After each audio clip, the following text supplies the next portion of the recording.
A good and wonderful morning, ladies and gentlemen. Just waking up. It's about, 12 o'clock or something. This video starts the 3 days of red eyes I have in a row, and that is the legal limit that is allowed. We're going to San Juan every single time coming back. You guys are going to see what it's like to run 3 red eyes back to back. I am hoping that we are not running the 3rd red eye day on Saturday. And that's because of a little thing called Hurricane Erin. Erin's going to be coming and skirting good old San Juan. Hopefully everyone shelters and they don't get too much damage, but tropical storm force winds are expected, and personally, I really don't want to have to fly an Airbus aircraft into tropical storm force winds. It doesn't sound like a good time to me, but what do I know, right? So we'll see if we get to day 3, but this will be day 1. I have a few errands to run, so we're going to do that. So, just getting a few errands done right now. I'm in a beautiful little Jersey Shore town right now called Ocean Grove. It's historic Methodist community and super cute and quaint. It's a lot of history here. It's they call it God's Square Mile because it's only 1 square mile wide. So just doing a couple of things here in town, and then gonna go charge my car, get ready for work. I need to buy a new belt.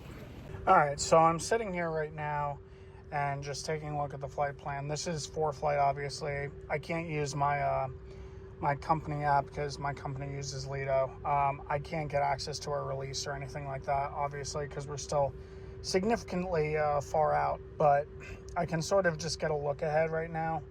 Let's go jump high. I can sort of get a look at what we're going to be dealing with today. So we can see that there's a bunch of convection right here that's moving into the Philadelphia area, which is expected. So I expect as the day goes on, the convection to build and some ground stops to happen in Philadelphia, which may cause a delay for our inbound aircraft leaving Orlando, but we'll play that by ear. This is essentially our oceanic entry. We're going to pretty much get handed off to DC and then over to New York Center, and we'll fly here over the ocean through all the different areas until we hit up Oceanic, and our Oceanic entry point is Rescue. From Rescue, we're going to be coming all the way down here. I think that's Lima 455, and eventually we'll get down to San Juan. So we can see San Juan right there. Now, the thing I'm looking out for is this convective segment, which is for thunderstorms. And then this one, which I believe is also for thunderstorms. Yep. But these aren't going to be active. It's saying till 2:20. This one's till 6 o'clock. We don't leave till later in the night, so I'm not really too worried about it. I am looking at this weather to see how that's progressing. If I animate it, see how fast it's moving. That should probably be out of our way by the time that we are actually flying down Oceanic. The other thing I'm looking at is the hurricane, which is currently a tropical cyclone. I need to pause that animation. We can see the tropical cyclone right now, Erin. She's doing her thing in the water over there. She's apparently going to be doing some action this way and then apparently looping around. So we'll open up some weather graphics on that in a moment. Next thing I'm checking on here is this is my favorite website to always use as an airline pilot. There are plenty of pilots who actually don't know about it, but it is a fantastic website. Even passengers can use it. National Airspace System Status. This will tell you exactly what the heck is going on. So we can see Newark is in a ground delay, 97 minutes due to other. I can guarantee you I will put money on it. Money. I will give you my paycheck if I'm wrong. Other is staffing shortage. Without a doubt.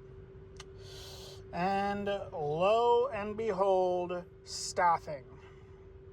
Other than Newark having staffing shortage, we can see Philadelphia, which is our main thing here, is averaging 30 minutes and increasing due to TM initiatives. That's traffic management initiatives, SWAP, severe weather avoidance plan, and weather. We open up the details, we can see the configuration. Philly's running right now with an arrival rate of 60 per hour.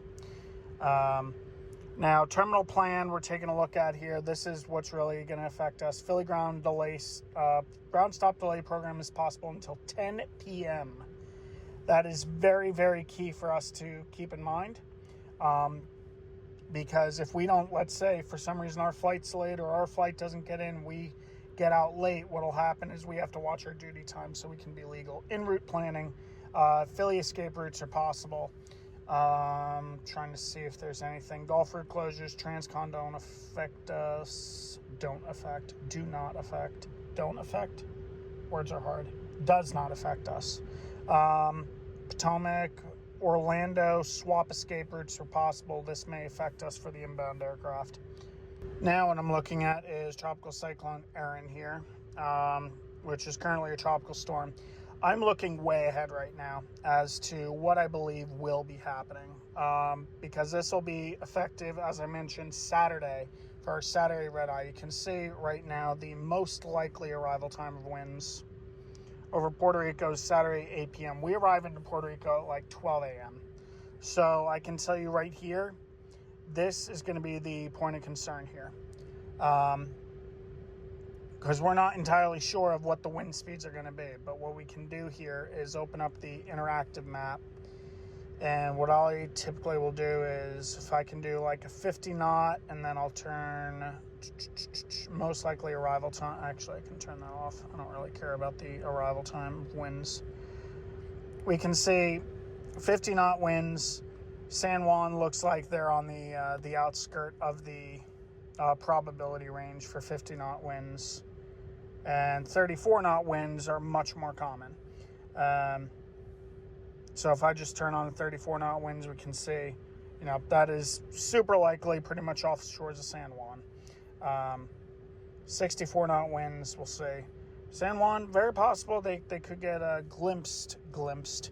But this is essentially the 5-day chance of receiving the sustained winds. So it's very small probability it'll be sustained winds right now. But that's just something I look at as well for decision making. Then last but not least is really the wind speed probability. This is the big one that we'll look at here. So probability of tropical storm force winds at a 1-minute average greater than or equal to 39 miles per hour from all tropical cyclones. So we zoom into Puerto Rico here. San Juan is pretty much right here. So we can see it's like right on the edge of the yellow band there. So it's about a 20 to 30% chance that occurs. Granted, to get to Puerto Rico, there are only 2 ways to get to Puerto Rico, via radar or via non-radar. So that also will be part of the flight planning. This will be more effective Saturday if the airline does not cancel the flight. So I just had a really weird moment in my life, and I wonder if this ever happened to anyone else. So I'm getting ready to go to the airport. Our flight's delayed, by the way. The inbound has an edict. It's going to be a long night for day one. Aside from the fact, as I mentioned, I need a new belt because I couldn't find my black belt anymore. Don't know where it was, don't know anything. So I'm getting ready to leave here. I have a brown belt on, and I have this jacket to hide the fact when I'm in Target going to get a new belt, that I'm a pilot, because I don't want people walking around with epaulets on, staring at me. So all of a sudden I think of something to go to my room to go get. Right now, as I walked, it's no more than maybe 50 feet to my room.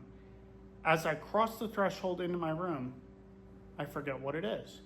But for some reason, I keep walking as if like I can't think, but I'm gonna keep walking. And I open the door and I start staring at the floor. And I'm like, why am I staring at the floor? And all of a sudden, into my gaze, there's my belt. I don't know how my brain just auto-navigated there.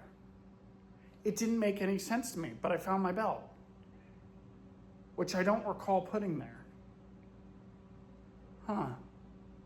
Oddly now, though, as I put my jacket away, all of a sudden it comes back into my head. I was going for my AirPods. Weird sequence of events. Hi guys, so I'm in my car, just made it to the airport. Plane's not here yet. It won't be here for another hour and a half.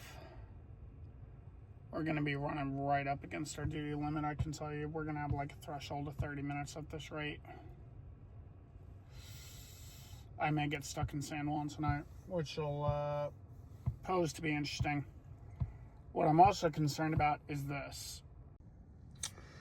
And you can see here, this is our flight plan. You can see all the storms are moving. It seems to be southeast and eastbound, pretty much all around our oceanic route of flight. Rescue is our entry point for oceanic. And then we have this gollabagoo. All this crap, which I imagine is going to eventually be out here. It's going to pose an interesting scenario. What are these warning areas? What's going on out here? Thunderstorms. No, Joe, this is convection. This is convection. Great.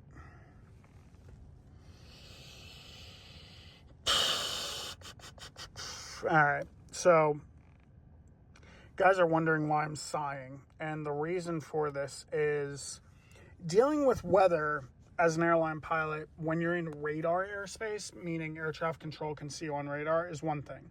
You know, they see it, you see it, okay, you know, you're cleared, 10 degrees left, course, advise, back on course, or whatever.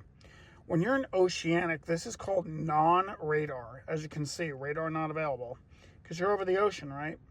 So the only way that you're able to navigate is based on making a high-frequency radio call to the radio operator saying, hey, we need to deviate 20, 30 miles right of course for weather, and then they have to talk to New York, and New York has to approve it, and that entire approval process can take 10 minutes. So let's say that we're at Skipper, right? And we're coming down, we see weather over Tasney. Now, Tasney is still, let me try to do a little marker here. Tasney is still, 300 miles away. But we have to keep an eye on that because as we're getting closer, it's going to take time for them to coordinate that. So we have to really look way far ahead because of the amount of time it takes to coordinate such a maneuver to get around weather. So weather deviations in oceanic is always a tough time, and it's always a lot of work. So our flight is inbound. They're taking a westerly route around the weather. I'm in the break room right now. Plane won't be here for another hour, so I'm gonna look over the flight plan, see what we're looking at, look at this weather, because it's gonna be an interesting night. Okay, so we are on our way to the gate. Plane just got here about an hour and a half late. It's gonna be close to timing out. We're gonna see what happens.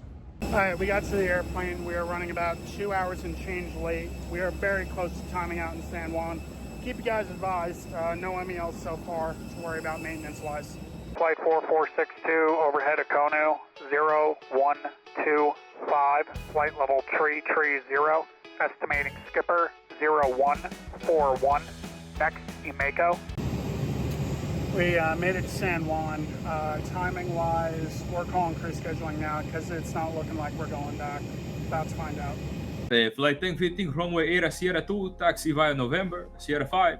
Enter runway 8 Sierra 5, back taxi runway 8 Sierra 2, clear for takeoff. Flight 1015, why are you timing out like that? Taxi down runway 8, exit runway 8 Sierra 5, hold short November 1 and contact 2 company ops for the gate. We tried our best, but our best wasn't good enough. Literally got to the runway, timed out. Couldn't do anything about it. Welcome, ladies and gentlemen, boys and girls, to the 4 Points by Sheraton at Caguas Real Hotel and Casino. I think I pronounced that wrong, so I apologize.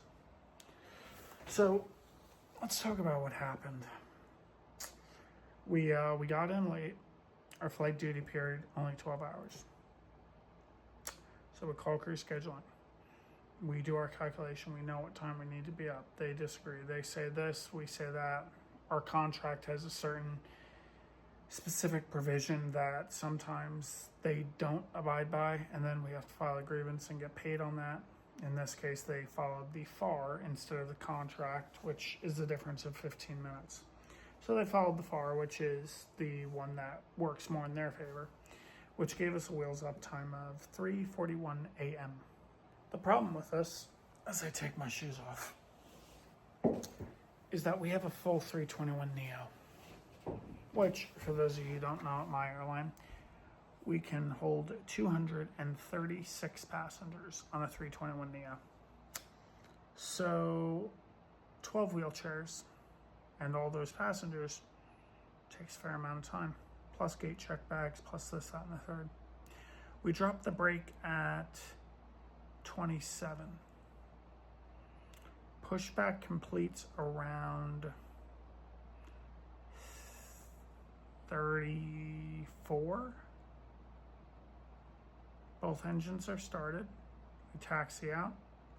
We are given taxi via November, Sierra 5, back taxi runway 8, runway 8 cleared for takeoff, all in one clearance. So we do so. Wet taxiway, wet runway. So captain's not going to be doing Mach 7, 8 across taxiway, understandably so.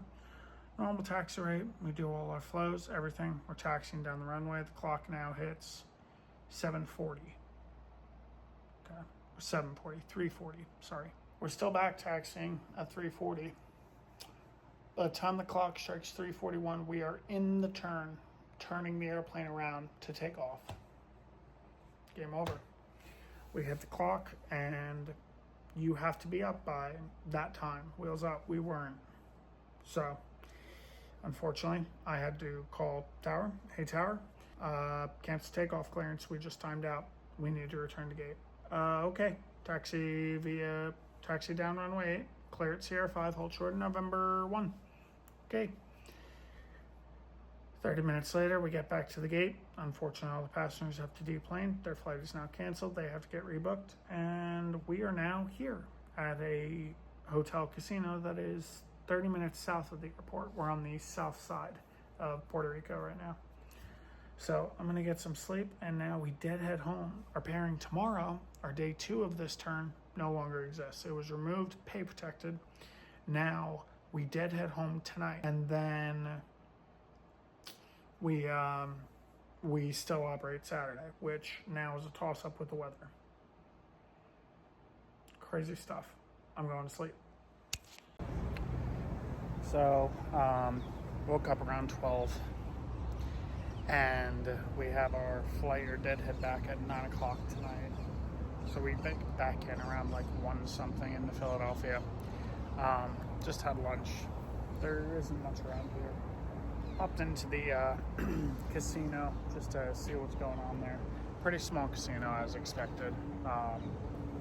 1 craps table, 4 blackjack tables, a couple of Bach tables, roulette. I think it was only 1 roulette table.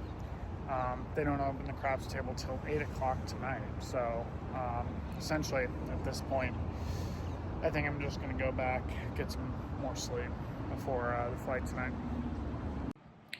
All right, guys. So we're going to start getting ready to go to the airport. Our deadhead flight is delayed already. So we'll probably be getting in about 15 minutes late to Philadelphia. I'll show you the view so y'all can see it. I don't know why I said y'all. I'm not from the South. Is that just a Southern thing? You just Southern people say y'all. Is this busted? Can we please operate?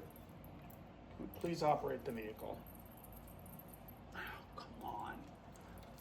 Come on. Are you serious? Is that all we get here? Hold on. We're gonna fist it. Nope. Okay. I'm not gonna break it. I'll get you a better view. So this is the view of the southern side of San Juan, what we're looking at. So anyway, I'm gonna start getting ready, take a shower. We have the van time in about 25 minutes, so a quick shower, throw on my clothes, and we'll get moving. All right, guys, we are ready to go to the airport.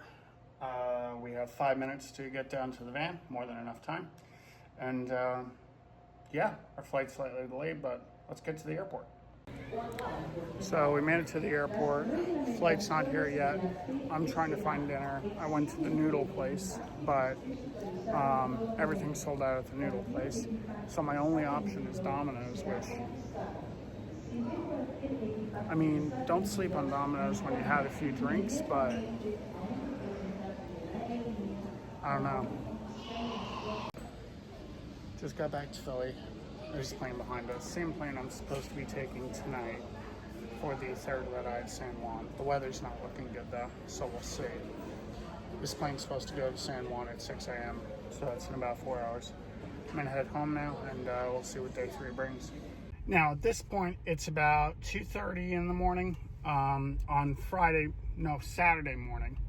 So I'm back here at this airport at 7 p.m. tonight. That gives me roughly about 17 hours before I'm back here. Now, this weather, this hurricane, I do not know what's going to happen. It's going to be right north of Puerto Rico in 12 hours time. So it's not exactly like we're going to be able to fly through a hurricane or really fly around it, because they're going to be subject to tropical storm force winds. My gut tells me that they'll get to the airport, delay it, then cancel it. Maybe I'll be wrong. I'd be surprised if I fly it. I will be stunned if I fly it. I guess only time will tell, right, guys? So I am now heading back home. Got about an hour and a half drive to get back home. And we're back at the airport in 17 hours. 3:33 a.m., guys. 3:34 now. Just got home, and let's get some sleep and see what the weather looks like for tomorrow, technically today. Good morning and welcome to day 3 of San Juan, Philadelphia, starring me as your first officer. So overnight, Erin got a little bit moody. She got a little moody. This is her. Doesn't she look great? She's slaying the day. We love her. She went from tropical storm to Cat 5. Tropical storm to Cat 5. My flight is not canceled yet. So I have no idea what the hell is going to happen tonight. Oh, but it'll be interesting, won't it? All right, so 2:45 update right now. The inbound flight has been delayed about an hour, 45 minutes right now. I checked FlightAware and ForeFlight. It looks like they're landing runway 26 right now, which, if you know San Juan, that's extremely abnormal. When they have to switch the airport around like that, it's because the winds are significantly coming the other direction. I've never landed the opposite direction at San Juan because it's so rare, but here we are. I honestly am still clueless as to what's going to happen tonight. It's just going to be interesting. I'm like trying to wrap my head around it. I'm looking at the TAFs, and the TAFs are just showing gusty winds in VFR, which is hilarious to me because it's obviously not going to be that. I don't know. This is definitely a peculiar situation that's going to be ongoing. If the flight outbound continues to get delayed, that's going to make it a very late night for me. I am 95% sure that I'm going to be at the airport. I'd be surprised if I get a call before then saying, hey, flight's canceled, you're pay protected, see you later, alligator. I think it's going to be, if it cancels, I'll already be at the airport. So we'll see what's happening. I'm just charging my car up now. Going to get some food, and then we're going to be heading to the airport soon. All right, ladies and gentlemen, it's hurricane hunting time. On our way to the airport, flight has not been canceled yet. Storm is still predicted to be on track right north of the island, so this will be interesting. So for those of you wondering what's going through my head as I go to the airport here is, you know, I'm assuming that we're going to go at this point. It hasn't been canceled, no delays, no nothing. Planes are getting in and out somehow, so unless it gets worse or something changes, we're probably going. So multiple things are in my head right now. One is an alternate filed. Even though legally it's not required, possibly, I don't know, because I haven't looked at the actual full-on weather that's currently there and the TAFs. Even though if it is not legally required, ensuring we have an alternate, because conditions change quickly when you are operating around an area of low pressure, such as a hurricane. We have that. Second thing, crosswind limitation of the aircraft. The crosswind limitation changes based upon the RCAM status of the runway. RCAM is just essentially the runway condition. Is it wet? Is it very wet? You know, what's the braking action like? The lower the RCAM, the less crosswind performance you have in the aircraft. So we have that. We have the alternate. We have fuel. Fuel's a big one, right? That ties in with the alternate. Making sure we have enough fuel to get there, get to the alternate, plus plenty to make decisions. Go around fuel, you know, that's contingency fuel. We're thinking about that. We're thinking about the fact most likely we're not going to be in Waters airspace tonight. We're going to be in radar airspace. So we're also looking at our flight time. Flight time is a big one. You know, coming up against flight time limitations and timing out. So many things going through my head right now as we go, and I'm just prepping myself for this. Much less the weather, getting all the SIGMETs, all of that fun stuff, sort of in our head and program, because tonight is going to be arguably one of the most serious, challenging flights of my career. Okay guys, we made it to the airport here. We're gonna go through security, head over to the airplane. I gotta grab a few Celsiuses, and let's go find a hurricane.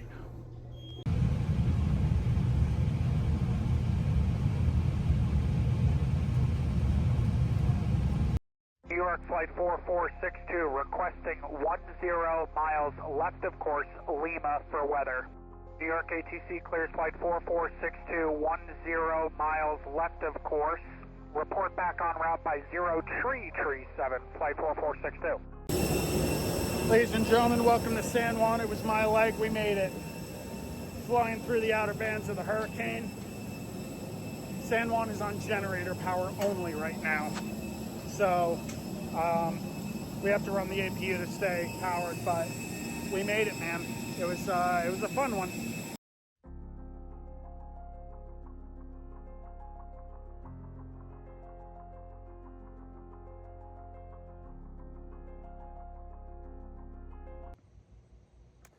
Well, guys, we made it.